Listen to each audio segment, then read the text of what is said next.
भगवान आदिनाथ के पुत्र चक्रवर्ती सम्राट भरत जब उन्होंने 6 खंडों को जीत लिया, चक्रवर्ती बन गए, तो चक्रवर्ती पदवी की एक परंपरा होती है कि चक्रवर्ती बनने के बाद ऋषभकूट पर्वत पर जाकर के अपना नाम अंकित करना पड़ता है चक्रवर्ती के रूप में।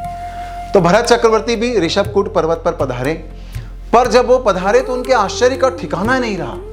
वो इतना विशाल पर्वत और वहां पर जगह जगह पर सभी चक्रवर्तियों के नाम लिखे हुए थे, क्योंकि अनंत काल में अनंत चक्रवर्ती हो गए और सबके नाम वहां पर लिखे हुए थे।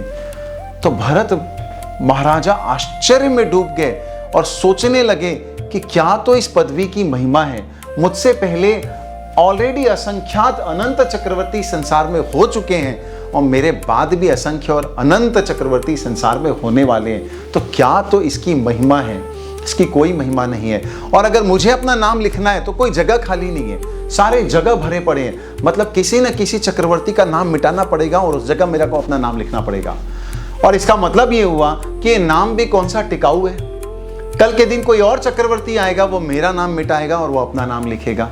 तो ये पूरा संसार नश्वर है। इस संसार का सारा वैभव, सारा नाम, पावर, पोजीशन, सब का सब नश्वर है। ऐसा उन्होंने चिंतन किया। उनकी जो संसार के प्रति अनासक्ति के भाव थे वो और ज्यादा बढ़ने लगे।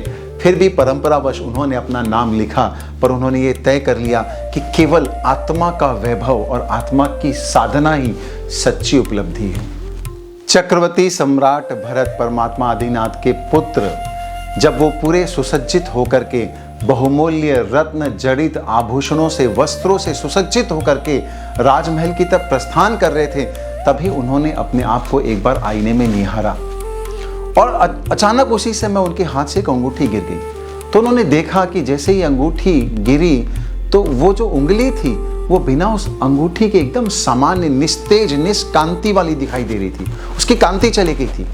तो उनके मन में ख्याल आया। उन्होंने धीरे धीरे अपने हाथ के सारे आभूषणों को उतारे और देखा कि उन आभूषणों के बिना उनका हाथ भी बिल्कुल सामान्य, कांतिहीन दिखाई दे रहा था। और ये विचार करते करते धीरे उन्होंने अपने सारे आभूषणों को उतारा और ये देखने लगे कि धिक्कार है इस शरीर को। ऐसा चिंतन करने लगे जो इन आभूषणों की वजह से, इन रत्नों की वजह से, इन सुंदर वस्त्रों की वजह से ही सुंदर दिखाई देता है। और ये शरीर तो नाशवान है। और चिंतन करने लगे अपने आत्म भावों का, अपनी आत्मा का, कि आत्मा ही सच में सबसे मूल्यवान है, बेशकीमती है और अनंत गुणों से संपन्न है। वैभव तो आत्मा का है, शरीर का नहीं। ऐसा चिंतन करते करते उनकी भावधारा ऊपर चढ़ी।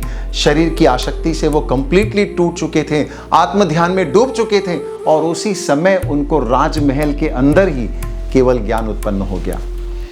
तत्क्षण, उसी पल वहां पर इंद्र पधारे और उन्होंने भरत महाराजा से विनंती की कि आप ये संयम के वस्त्रों को स्वीकार करें, क्योंकि केवल ज्ञानी भी अगर सामान्य वस्त्रों में हो तो वो वंदनीय नहीं होता है जब तक संयम के वस्त्र ना हो। तो भरत महाराजा ने उन संयम के वस्त्रों को अंगीकार किया और उसके बाद इंद्र महाराजा ने उनको वंदन किया भावपूर्वक और उनका केवल ज्ञान महोत्सव धूमधाम के साथ मनाया।